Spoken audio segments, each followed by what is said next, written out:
Selamat pagi Bapak Wahyu dan rekan-rekan sekalian. Pada kesempatan kali ini, kami dari kelompok 6 akan sedikit berbagi mengenai hasil diskusi kami terkait Customer Driven Marketing dan Dimension of Marketing Strategy.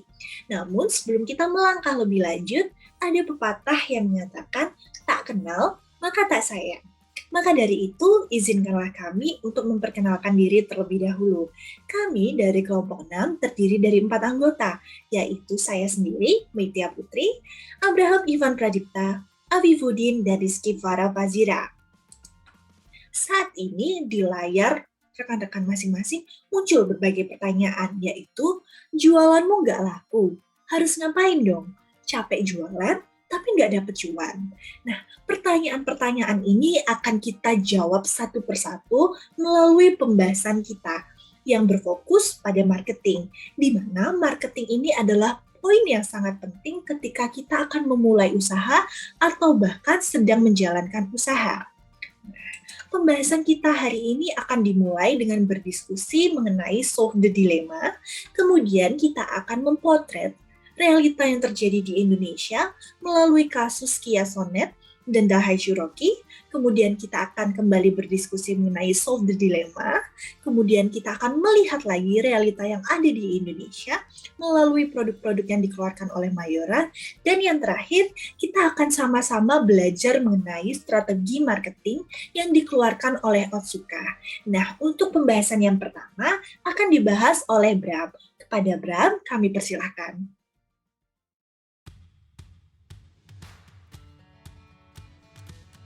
Nah, terima kasih Metia atas waktunya. Nah teman-teman, kita sekarang akan masuk ke materi bab 11, ya ini adalah Customer Driven Marketing. Nah, sebenarnya apa sih Customer Driven Marketing tuh? Apa sih yang kita bahas di bab ini? Mungkin kata-kata yang paling mudah untuk dipahami itu, pernah dengar nggak sih teman-teman kata-kata pelanggan adalah raja? Nah, di bab 11 ini kita tuh akan mempelajari dan berdiskusi tentu saja bagaimana kita tuh cara kita untuk menggait para raja-raja ini untuk tertarik dengan ide, dengan jasa ataupun dengan produk yang akan kita tawarkan nanti. Nah, yuk langsung aja kita masuk ke solve the dilemma. Solve the dilemma untuk kali ini kita akan membahas tentang Ventura Motor. Nah, apa sih sebenarnya Ventura Motor itu? Yuk kita next kan. Nah, yuk mari kita berkenalan dengan Ventura Motor. Ventura Motor itu apa sih?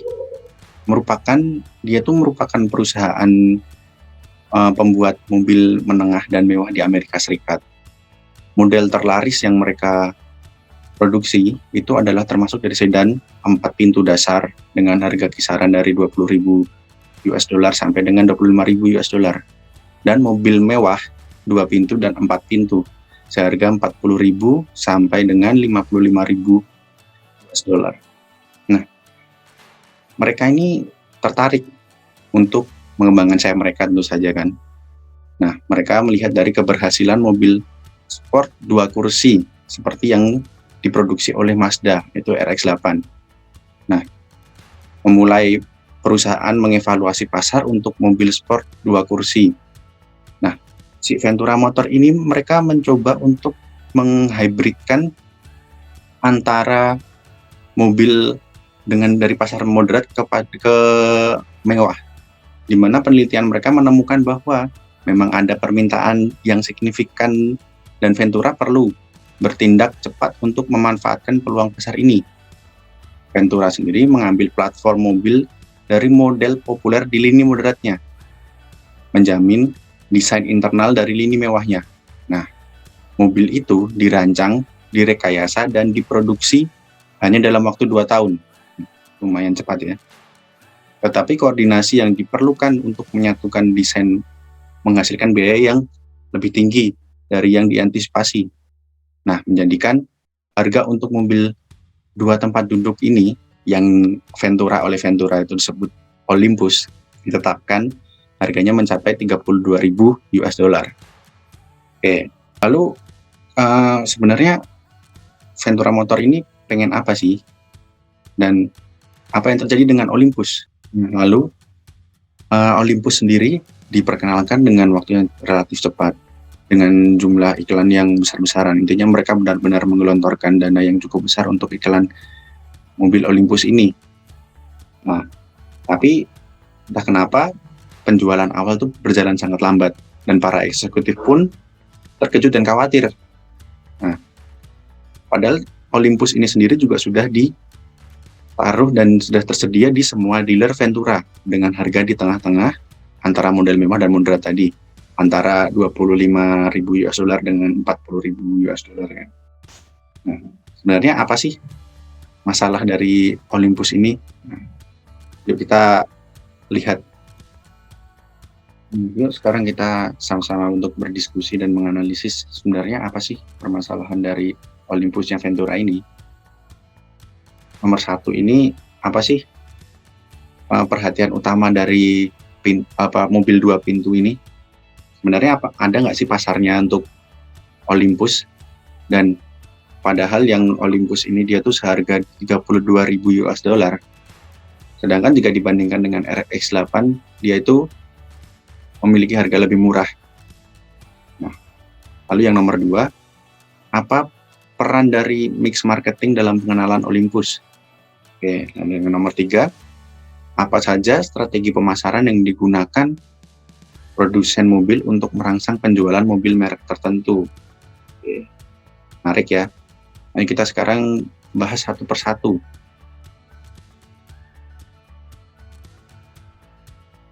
Nah, kita bahas dari yang pertama dulu. Sebenarnya main concern-nya apa sih? Sebenarnya si Olympus ini tuh menurut kelompok kami memiliki intangible value yang kurang. Bagaimana bisa begitu? Coba kita sama-sama logika.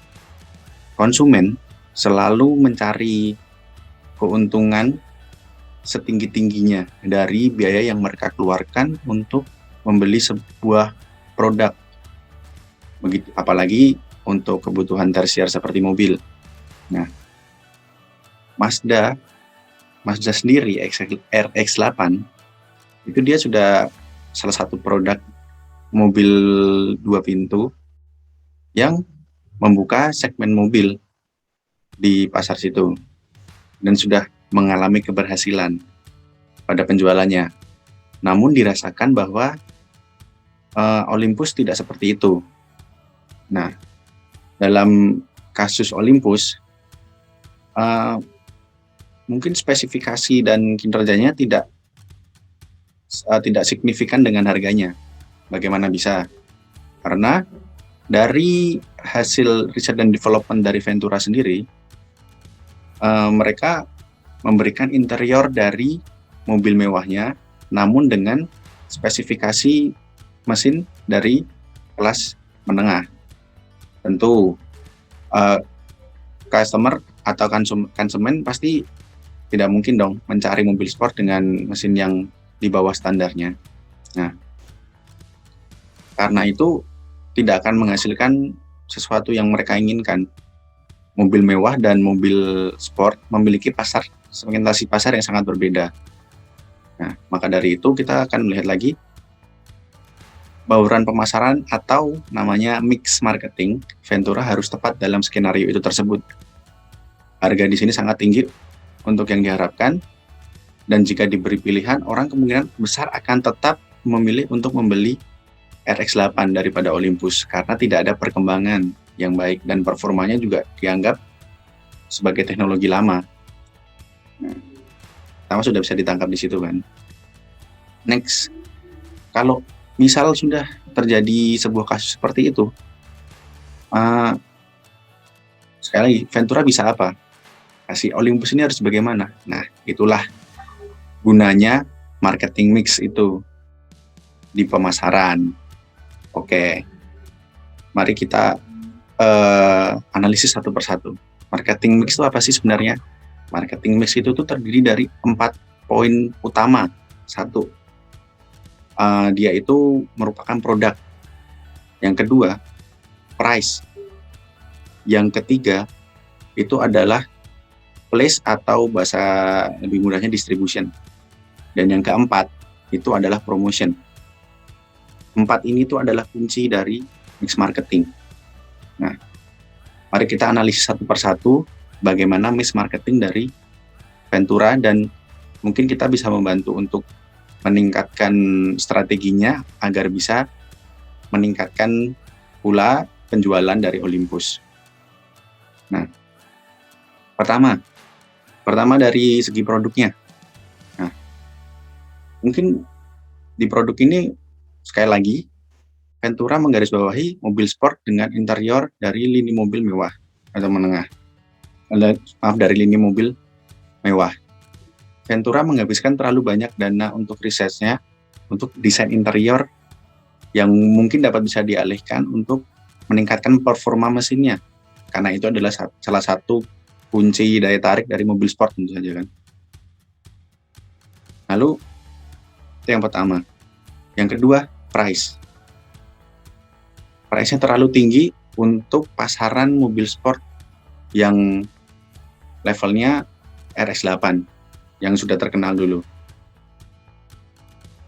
Tidak adanya daya tarik untuk mengapa harus membeli Olympus jika kita bisa membeli RX8 yang harganya jauh lebih murah. Dengan kelebihannya Olympus interior saja. Sedangkan kalau orang mencari mobil sport tentu saja kan mesinnya.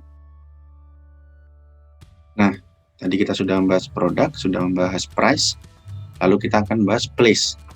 Ini dari tadi sudah dibahas oleh Ventura sendiri kan sudah menyediakan Olympus ke semua dealernya. Nah, apakah itu baik? Bisa iya, bisa tidak.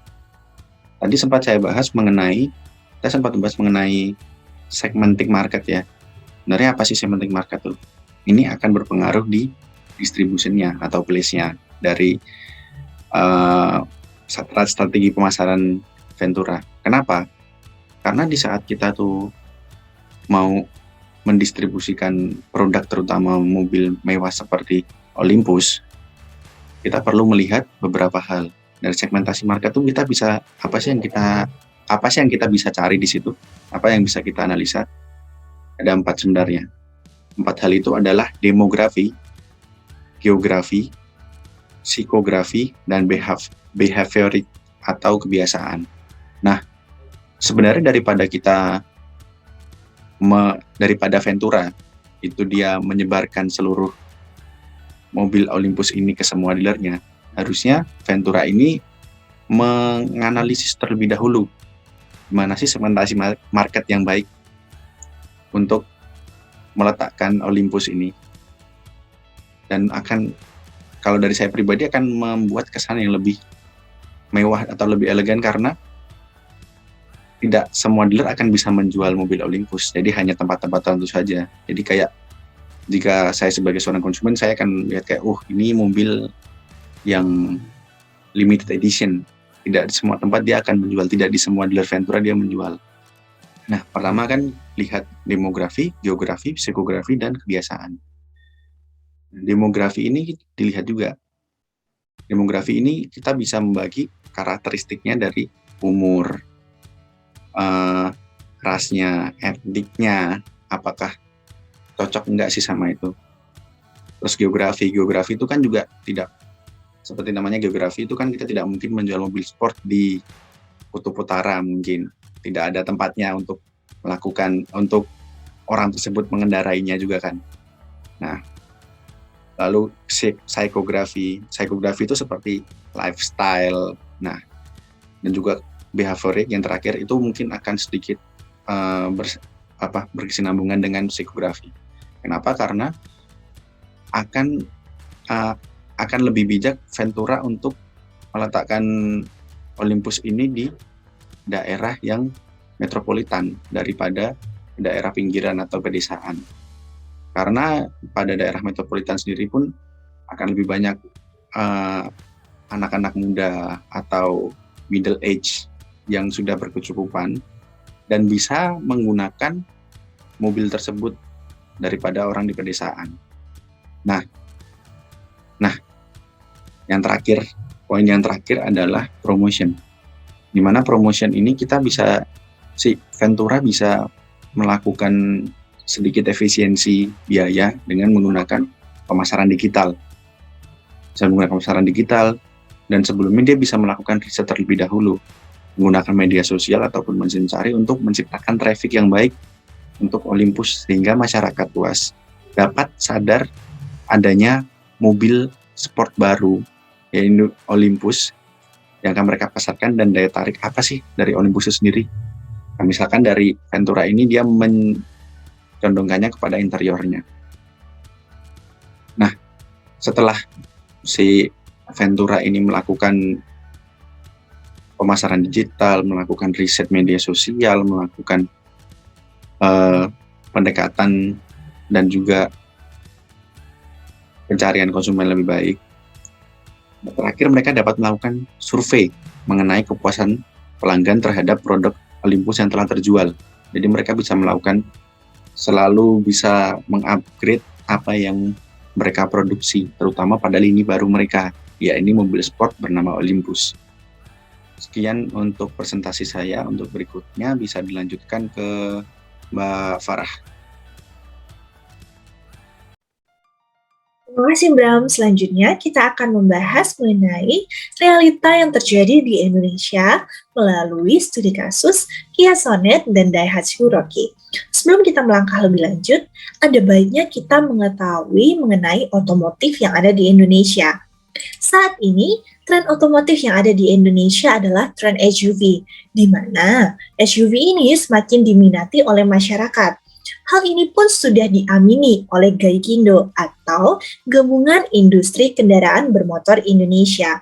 Berdasarkan data yang dikeluarkan oleh Gaikindo, dapat diketahui bahwa dari tahun 2015 hingga tahun 2020, market SUV ini semakin dominan, atau sekitar 20% dari total kendaraan yang ada di Indonesia ini merupakan kendaraan dengan tipe SUV. Meskipun demikian, SUV masih memiliki satu kendala, yaitu SUV belum memiliki produk secara khusus yang dipasarkan pada entry level. Kalaupun ada, jumlahnya masih sangat sedikit. Nah, salah satu contoh dari produk SUV entry level ini adalah Kia Sonet. Melihat adanya tren yang baik dan adanya minat dari masyarakat terhadap SUV ini, Daihatsu kemudian mengeluarkan sebuah produk yang bernama Rocky, yang diharapkan produk ini mampu mengambil pasar SUV, khususnya SUV untuk entry level. Selanjutnya, kita akan membahas lebih dalam lagi mengenai Rocky dan Sonet. Yang pertama, kita akan membahas mengenai Rocky, di mana Rocky ini merupakan SUV entry level yang dikeluarkan oleh PT Astra Daihatsu Motor.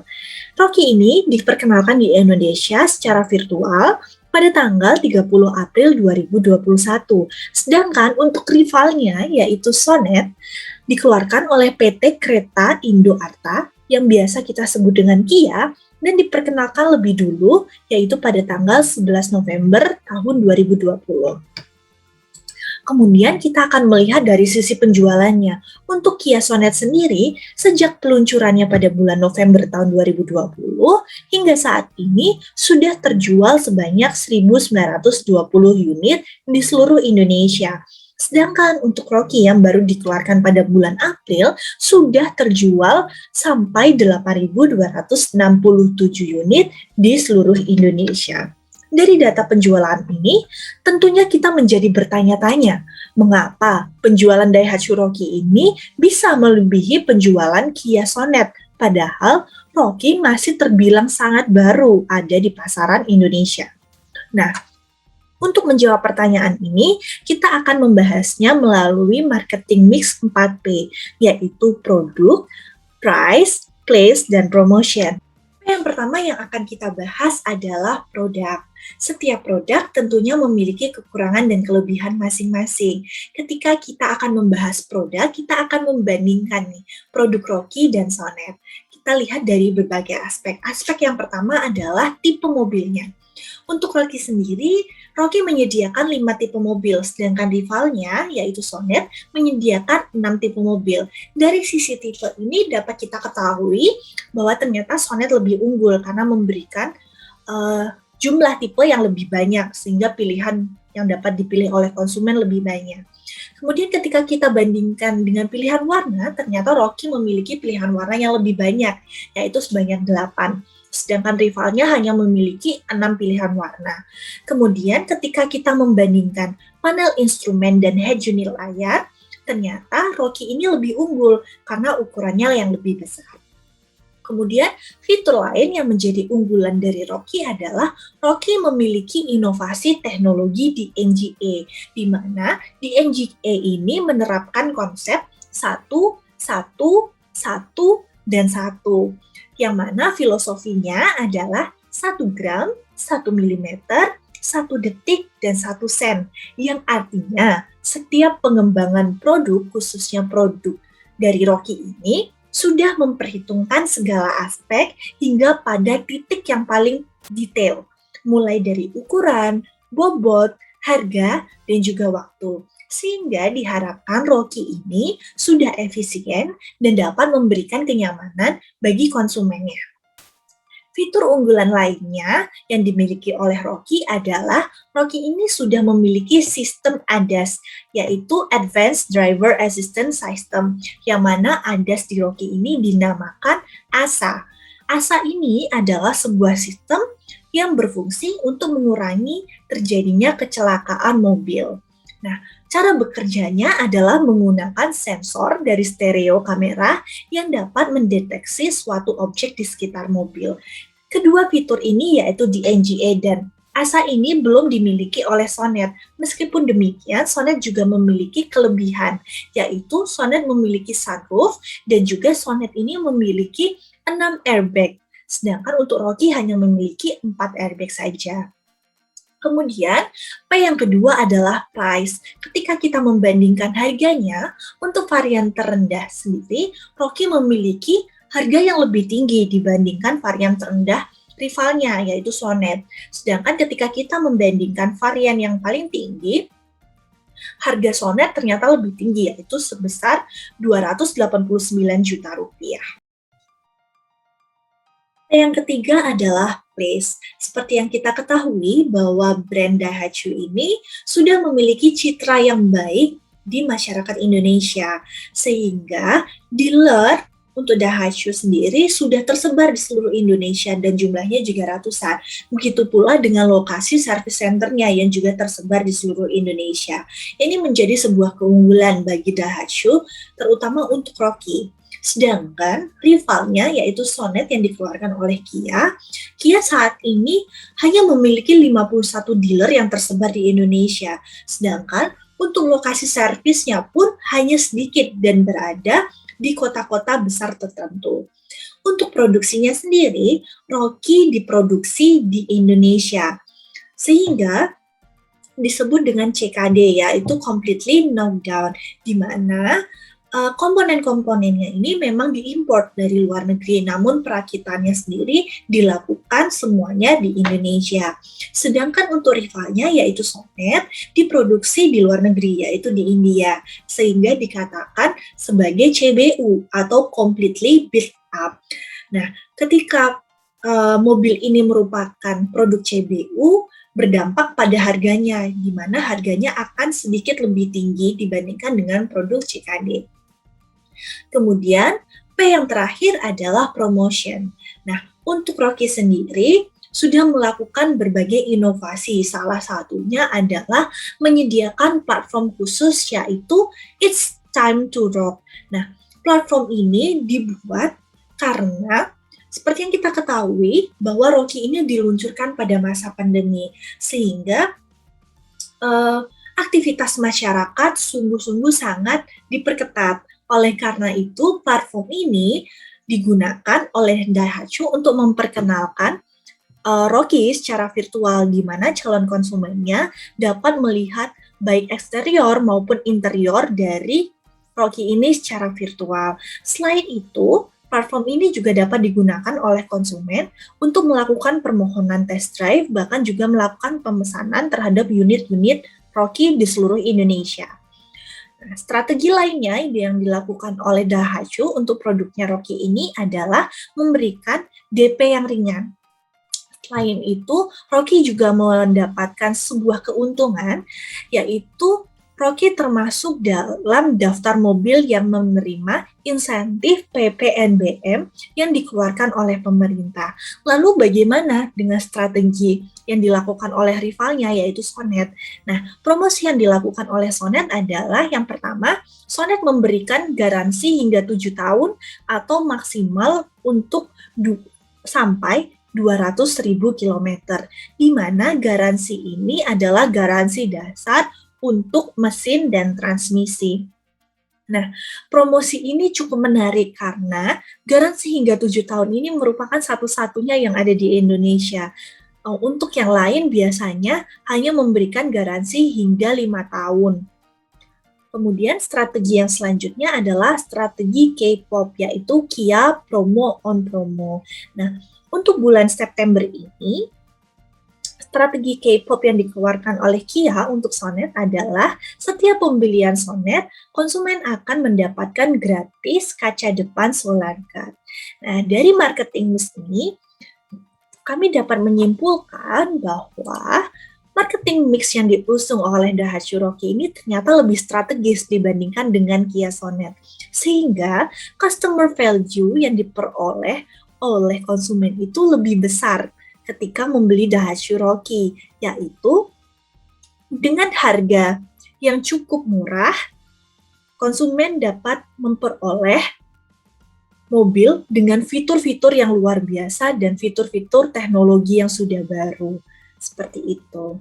Nah, untuk poin selanjutnya, yaitu Solve the Dilemma akan dibahas oleh Bram. Untuk Bram, kami persilahkan.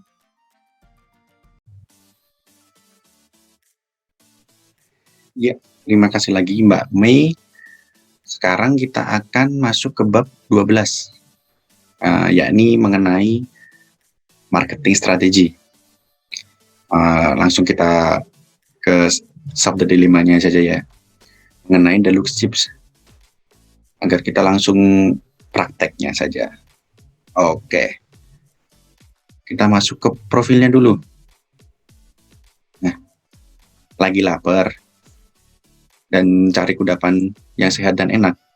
Nah, ini mungkin bisa jadi kata pembuka yang baik untuk dilema kita yang kali ini mengenai deluxe chips. Nah, saya geser dulu. Oke. Next, apa sih sebenarnya deluxe chips itu? Nah, deluxe chips adalah salah satu perusahaan terkemuka di industri makanan ringan asin dengan hampir seperempat dari pasar senilai 10 juta US dollar. Produknya berupa keripik tortilla deluxe sauce, adalah merek penjualan nomor 1 di Amerika Utara. Dan keripik kentang Rich Runner-nya juga merupakan pemimpin pangsa pasar yang baik. Deluxe Chips ingin tetap berada di puncak pasar dengan mengubah strategi pemasaran agar sesuai dengan perubahan kebutuhan dan preferensi konsumennya. Karena banyak konsumen parubaya mengubah kebiasaan mengemil mereka, Deluxe Chips sedang mempertimbangkan lini produk baru makanan ringan dengan lebih sedikit lemak dan kolesterol, dan ditargetkan untuk konsumen berusia 35 hingga 50 tahun yang mereka suka mengemil tetapi ingin lebih sehat. Riset pemasaran menunjukkan bahwa produk akan berhasil selama rasanya enak dan konsumen bersedia membayar lebih untuk itu. Pengeluaran besar untuk iklan mungkin diperlukan untuk mengatasi persaingan yang cukup padat ya jika di industri makanan ringan. Oke. Sudah cukup berkenalan dengan Deluxe Chips, mari kita lihat problematikanya. Oke, yang pertama, design marketing strategy for the new product line. Yang kedua, critique your marketing strategy in terms of its strength and weakness. Yang nomor 3, what are your suggestions for implementation of the marketing strategies? Oke, ini jadi bisa kita lihat ketiga-tiganya itu mengenai marketing strategi. Nah, sebenarnya marketing strategi itu sudah sempat dibahas di bab 11 sebelumnya di marketing mix. Nah, tapi untuk marketing strategi ini kita akan lebih dalam lagi membahasnya. Bagaimana? Yuk kita lanjutkan. Kita Bisa dulu. Oke. Ini sama-sama kita berdiskusi dan menganalisis mengenai Deluxe Chips. Oke. Sekali lagi, coba teman-teman kita bayangkan dulu, kita adalah seorang pemimpin perusahaan besar yang ingin menawarkan sebuah produk berupa makanan ringan untuk para konsumennya. Kita harus bagaimana sih? Tentu kita nggak bisa asal jual saja kan. Ada beberapa hal yang perlu kita perhatikan. Apa itu? Tentu saja 4P. 4P. Apa aja itu? Product, price, place, dan promotion. Sama seperti bab 11. Apa bedanya? Karena ini kita akan membuat lini pasar baru, yang dimana sebelumnya Deluxe Chips memfokuskan dirinya kepada makanan ringan, dan berikutnya akan membuka produk baru untuk segmentasi makanan yang lebih sehat.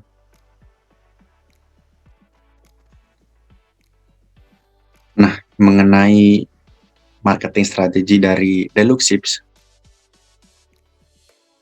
nah, pertama kita akan masuk ke yang pertama, produk. Nah, produk dari Deluxe Chips yang akan produksi, kita sebut saja chips sehat, biar kita mudah untuk menyebutnya ya. Chips sehat ini, nah, dari packaging ini kita bisa membuat bentuk packagingnya yang cukup mudah dilihat dan menarik seperti warna orange atau warna hijau, karena rata-rata orang akan cenderung menilai bahwa warna hijau itu warna makanan yang sehat, sayur-sayuran, ya kan. Nah, yang berikutnya, seperti tadi setelah dibahas, mereka sudah melakukan riset terlebih dahulu. Jadi, produk ini sudah merupakan produk yang hampir jadi, bisa dikatakan begitu. Tinggal bagaimana kita masuk ke tahapan keduanya, yaitu adalah pricing-nya. Bagaimana sih pricing-nya? Kita harus bagaimana? Deluxe Chips harus bagaimana? Bisa kita tentukan harganya. Mengapa? Karena harga itu adalah salah satu marketing strategi yang paling fluktuatif harganya. Sangat mudah sekali untuk berubah. Nah, maka dari itu kita bisa menggunakan beberapa cara. Ya, ini adalah bisa kita menggunakan skimming price. Skimming price itu berarti Deluxe Chips akan memberikan harga yang setinggi mungkin untuk Deluxe Chips, untuk chips sehat ini. Karena sekali lagi, ini merupakan sebuah makanan yang sehat, dan orang yang memang sadar kesehatan tidak akan berpikir dua kali untuk membeli makanan yang lebih mahal asal sehat. Bisa juga dengan menggunakan price discounting. Nah, jadi price discounting ini dia Deluxe Chips akan memberikan harga yang didiskon. Contoh, misalkan beli 2 gratis 1. Nah, tapi kuncinya ini kita bisa menggunakan satu trik lagi. Ini adalah jika konsumen membeli 2 Deluxe Chips, membeli 2 chips sehat, maka mereka akan mendapatkan 1 tortilla chipsnya, yang merupakan salah satu produk yang sudah lama dan terkenal dari Deluxe Chips. Nah, maka dari itu kan otomatis Deluxe Chips akan langsung mendapatkan 2 konsumen, di mana biasanya yang chips sehat ini akan dibeli oleh orang tuanya, dan tortilla chipsnya untuk anaknya ataupun untuk anak muda.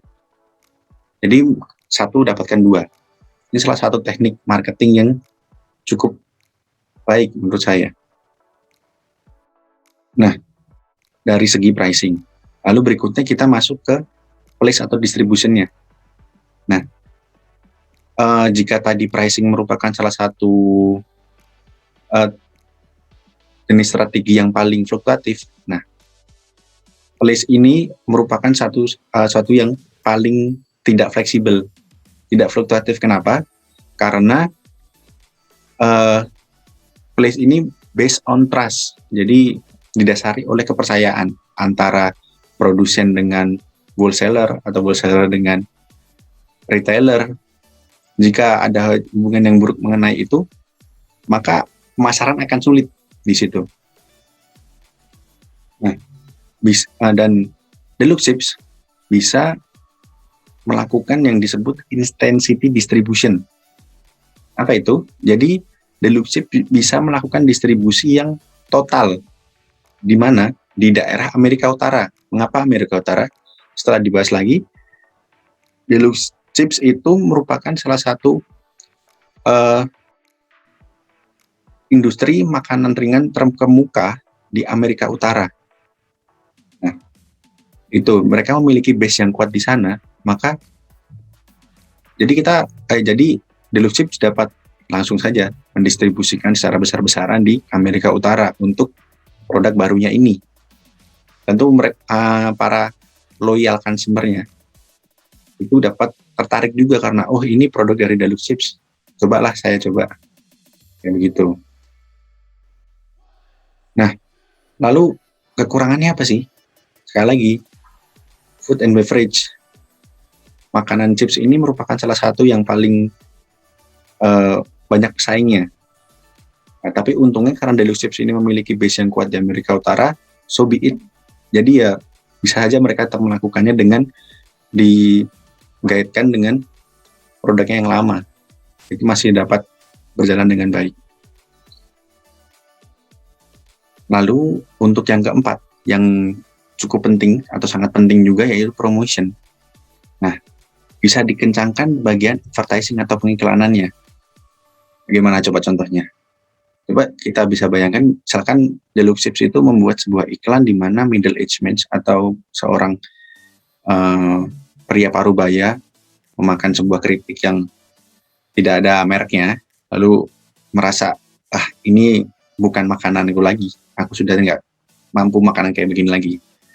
Lalu baru adalah si chips sehat ini untuk menarik perhatiannya. Atau bisa juga dengan bukan ambasador, atau kita bisa personal selling berupa Cristiano Ronaldo misalkan.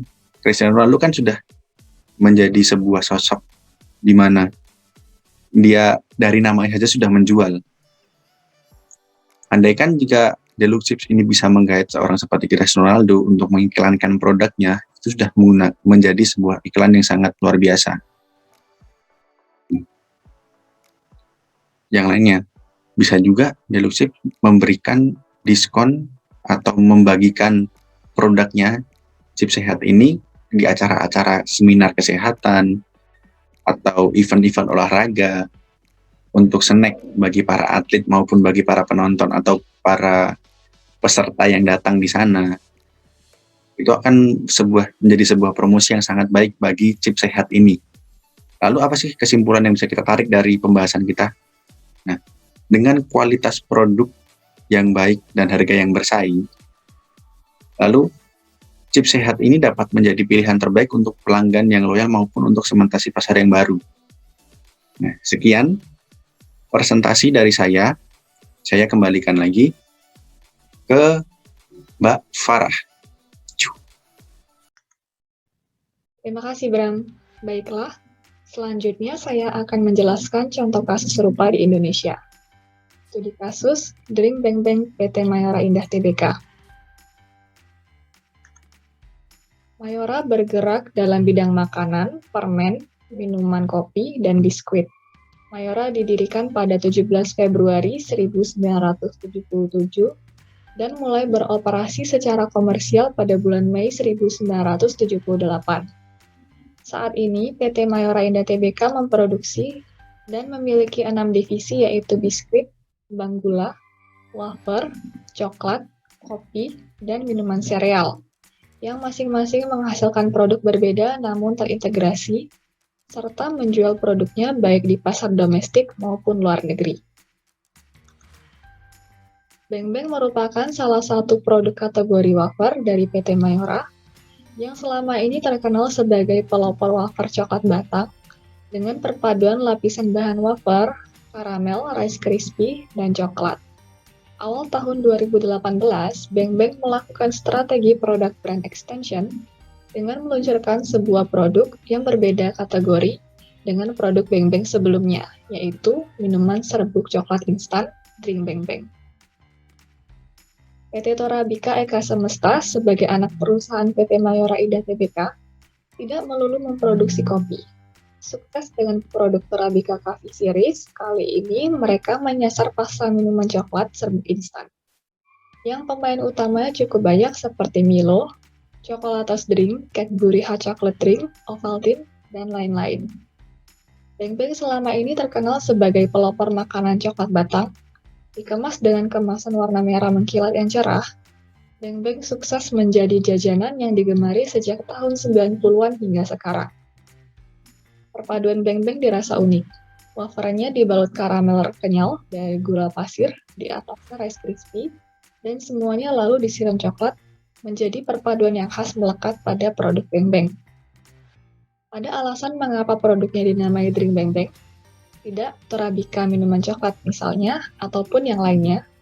Selama ini, produk yang dikeluarkan Torabika tergolong banyak dan cukup lengkap, menyasar pasar dengan beragam latar konsumen. Dengan kata lain, Torabika sudah dikenal sebagai kopi instan aneka rasa. Drink Beng Beng hadir menjadi semacam pembeda.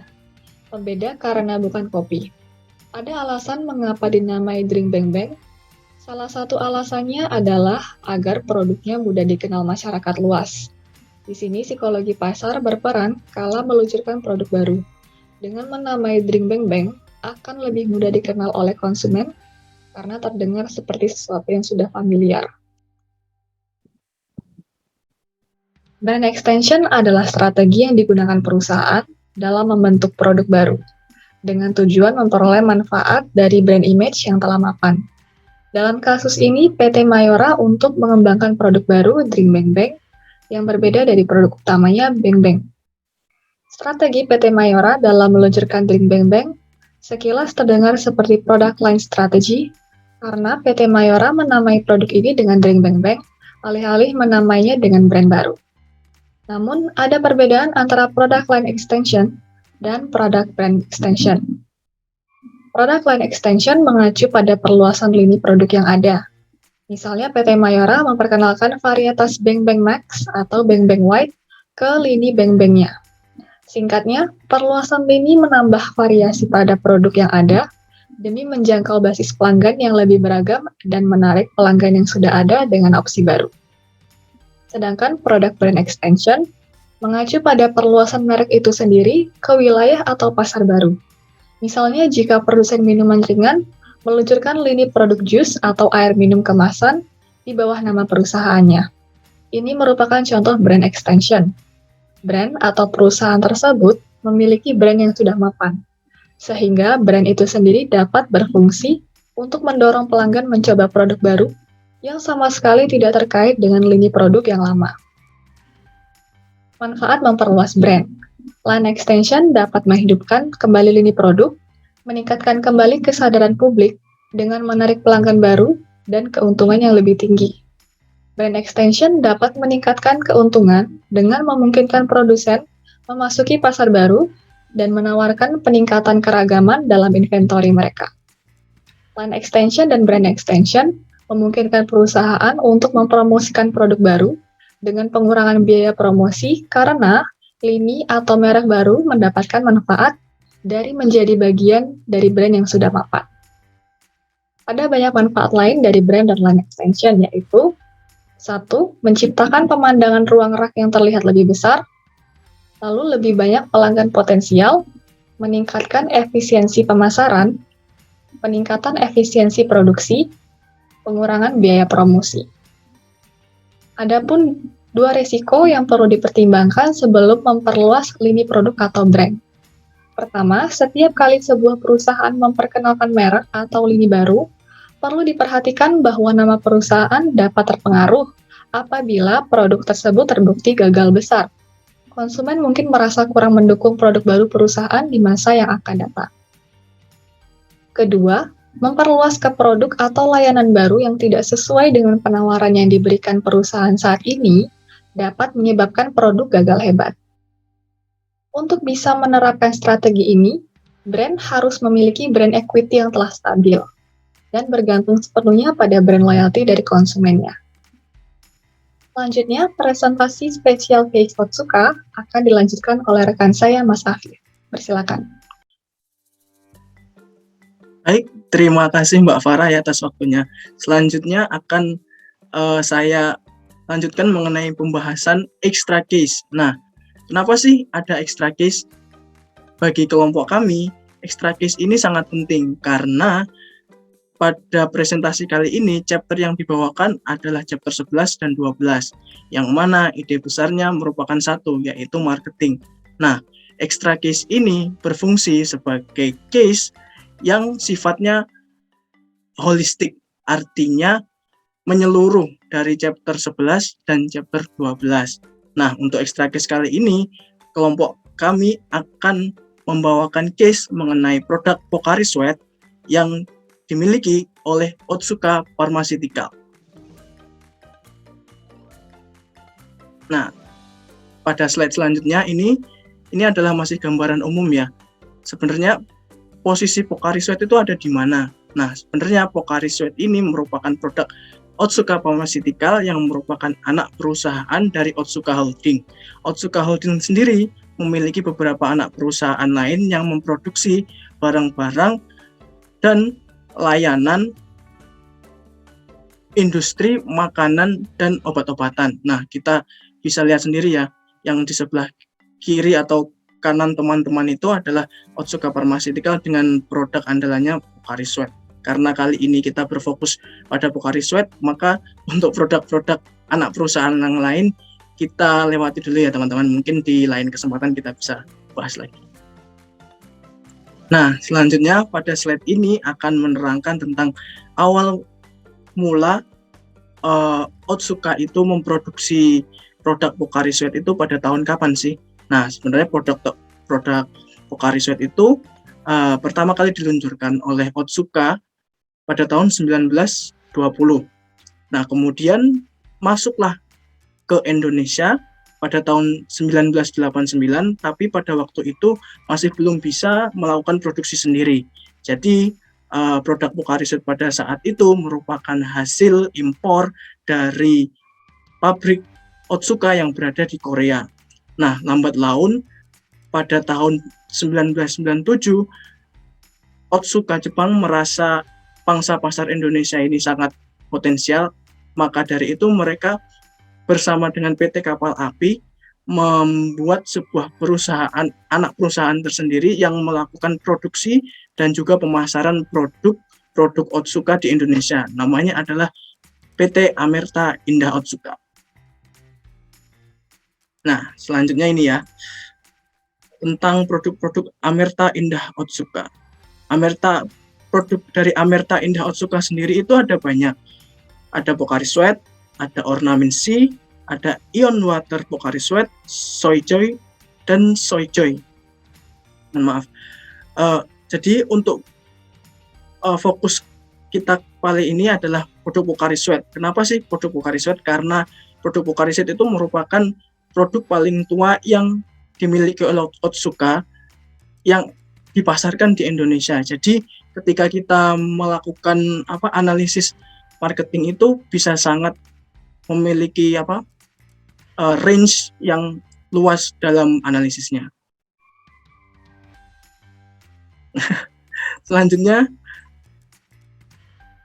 walaupun kita berfokus pada Pocari Sweat ya, ini Pocari Sweat sendiri memiliki varian.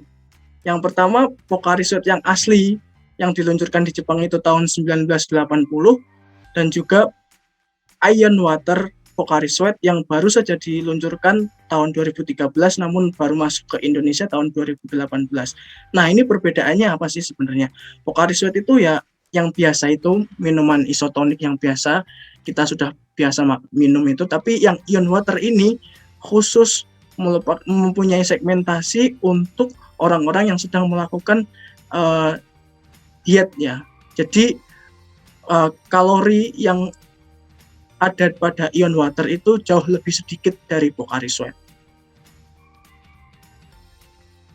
Nah, pada slide ini ya, kita akan membahas tentang marketing konsep dari produk Pocari Sweat yang diluncurkan oleh Otsuka. Sebenarnya produk Pocari Sweat ini saat pertama kali diluncurkan mengalami kesusahan ya dalam penjualannya. Karena masyarakat belum mengerti ciri khas rasa dan manfaat di dalam produk itu. Karena masyarakat pada saat itu masih terbiasa dengan minuman-minuman yang berasa sangat manis atau kadar gulanya sangat tinggi. Sehingga di awal Otsuka menggunakan pendekatan production orientation. Maksudnya adalah produk Pocari ini diluncurkan ke pasar dengan volume yang sangat banyak. Fungsinya adalah agar produk Pocari ini berada di pasaran dan mudah untuk dijangkau oleh para calon konsumer setiap saat. Nah, pada tahun-tahun selanjutnya, ketika masyarakat sudah mulai aware dan masyarakat sudah mulai mengenal produk Pocari Sweat, si Otsuka ini, perusahaan Otsuka, memulai untuk menyesuaikan konsep marketingnya menjadi market orientation. Market orientation tersendiri ini adalah menyesuaikan ya, antara demand dengan supply-nya produk Pocari Sweat dengan kebutuhan yang ada di pasar. Nah, selanjutnya kita akan membahas tentang market environment. Apa sih sebenarnya market environment ini? Market environment itu lebih umum dikenal dengan istilah 4P. 4P itu merupakan kepanjangan dari produk, price, promotion, dan place, atau yang di sini disebutnya distribution ya, sama saja. Nah, kenapa sih ini yang di tengah? Apa sebenarnya siapa yang di tengah ini? Nah, yang di tengah ini adalah customer-nya ya. Customer ini kenapa ada di tengah dan dihimpit oleh environment tadi? Ini karena masyarakat merupakan fokus dari sisi yang dilayani oleh perusahaan melalui produk atau layanannya dan ide-idenya. Nah, di slide selanjutnya ini akan membahas tentang detailnya tentang customer tadi ya yang dihimpit pada marketing environment.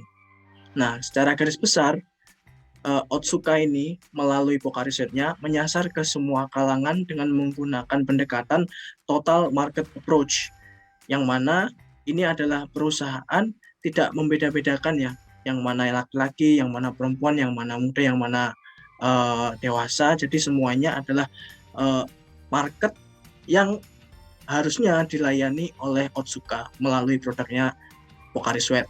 Namun pada seiring naiknya kesadaran generasi muda akan gaya hidup sehat dan fokus perusahaan yang ingin semakin meningkatkan customer relationship pada jangka yang panjang, strategi pendekatan customer ini mulai disesuaikan, tidak hanya ke market approach tapi ke multi-segment approach. Intinya adalah selain total market yang dilayani, perusahaan juga memfokuskan pada titik-titik segmentasi pasar tertentu.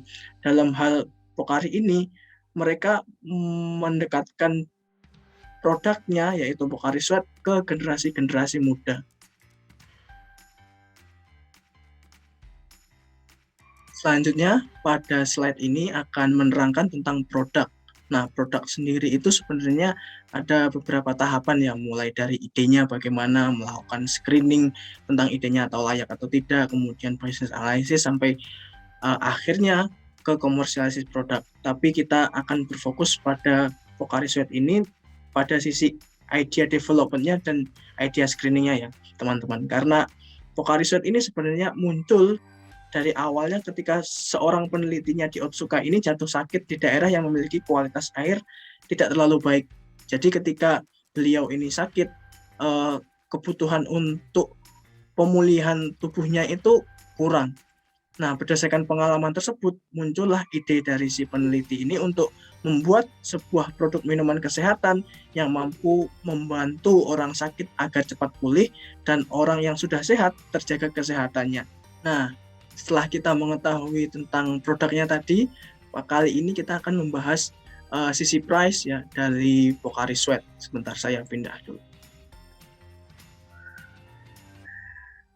Nah, price sendiri itu kan diartikan sebagai harga ya.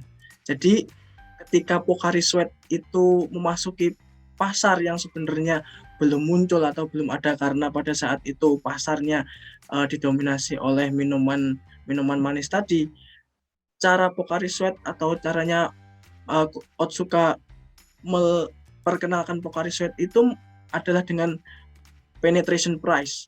Penetration price itu adalah sebuah pendekatan yang mana produk baru dijual dengan harga di bawah yang harga penetapannya yang asli ya.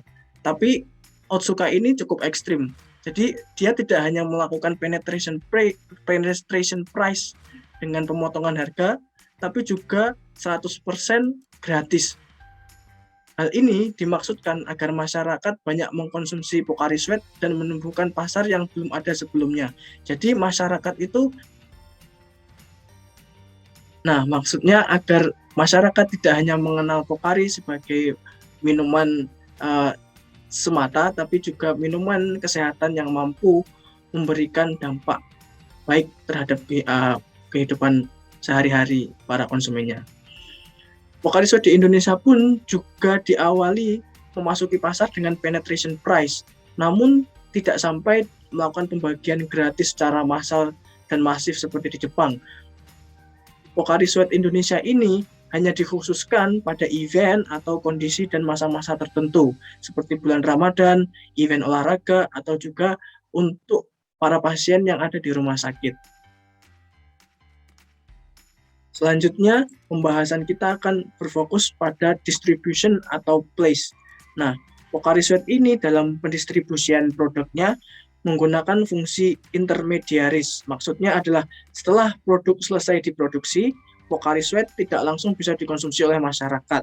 Namun ada peran serta anak perusahaan yang menjadi produser tadi itu, sekaligus wholesaler, dan juga ada kerjasama dengan retailer-retailer di daerah-daerah tertentu ya. Kemudian dalam market coverage-nya atau lingkup marketnya, Pocari Sweat menggunakan pendekatan intensive distribution. Maksudnya adalah agar barang si Pocari ini berada di banyak tempat dan mudah untuk didapatkan konsumen di waktu-waktu yang ingin mereka beli. Nah, pada slide kali ini kita akan membahas tentang sisi market environment yang terakhir, yaitu adalah promotion. Promotion sendiri adalah sebuah usaha dari perusahaan untuk memperkenalkan produknya. Dalam hal ini Pocari Sweat, kita ketahui ya di awal tadi produknya tidak mendapatkan hasil yang cukup baik atau responnya bahkan negatif ya dari masyarakat.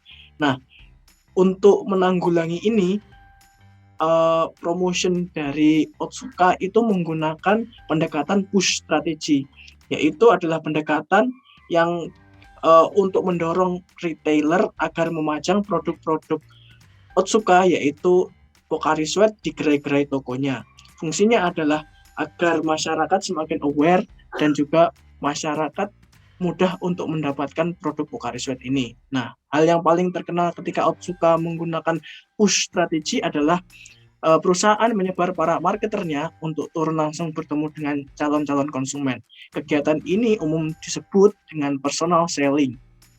Selanjutnya, pada tahun ketika Pocari Sweat sudah mulai dikenal, Otsuka melakukan penyesuaian pada sisi promotionnya, yaitu menggunakan pendekatan pull strategy.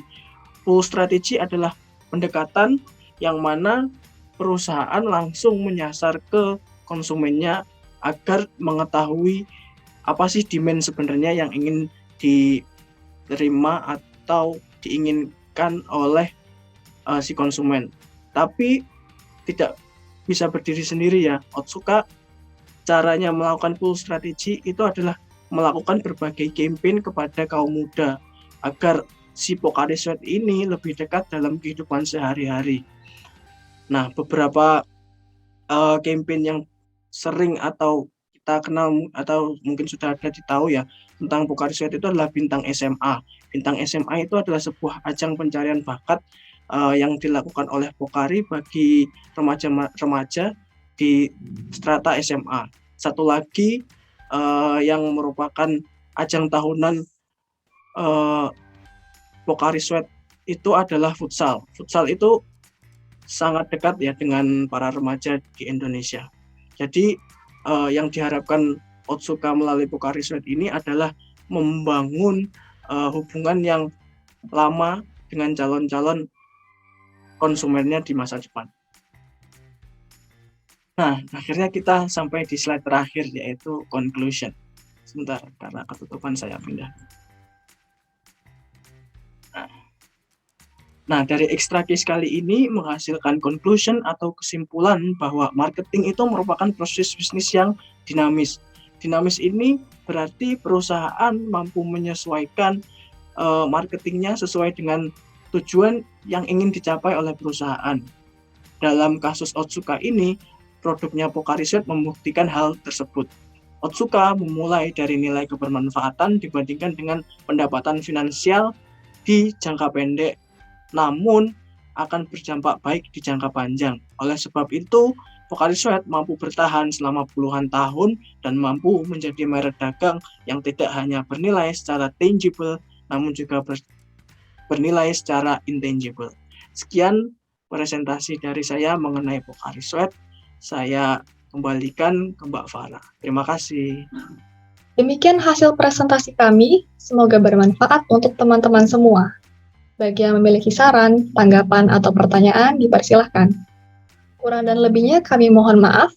Akhir kata saya ucapkan terima kasih atas waktu dan perhatiannya. Selamat pagi. Assalamualaikum warahmatullahi wabarakatuh.